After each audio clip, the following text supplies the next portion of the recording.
Presiden Joko Widodo meminta batasan harga tes PCR untuk mendeteksi virus corona maksimal Rp550.000.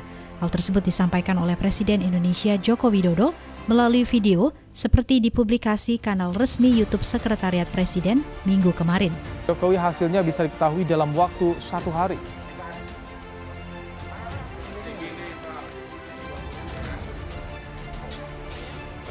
Salah satu cara untuk memperbanyak testing adalah dengan menurunkan harga tes PCR.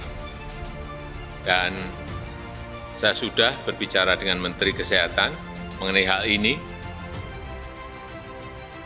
Saya minta agar biaya tes PCR ini berada di kisaran antara Rp450.000 sampai Rp550.000. Menurut Jokowi, penurunan harga tes PCR menjadi salah satu cara memperbanyak testing. Sebelumnya berdasarkan surat edaran Kemenkes nomor HK 02-02-1-3713-2020 tentang batasan tarif tertinggi pemeriksaan real-time polymers chain reaction atau RT-PCR, ditetapkan batas tertinggi harga tes PCR adalah Rp900.000. Jokowi mengatakan perlu kecepatan untuk menekan penyebaran virus agar tidak semakin meluas. Oleh karena itu, hasil tes PCR pun diminta dapat keluar dalam waktu maksimal 1 hari. Sementara itu, Kepala Bidang Penanganan Kesehatan Satgas COVID-19, Brigjen TNI Purnawirawan Alexander Ginting ketika dihubungi Kompas.com pada Minggu kemarin mengatakan soal harga tes PCR saat ini tengah diproses oleh Kementerian Kesehatan.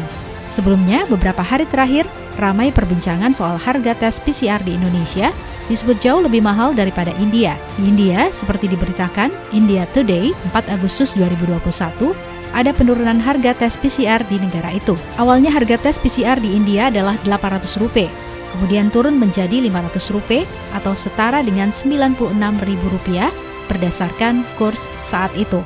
Bagi mereka yang ingin melakukan tes PCR di rumah, biayanya Rp700 per tes. Sebelumnya, tes PCR di rumah dihargai Rp1.200. Harga rapid test antigen di India juga turun menjadi Rp300.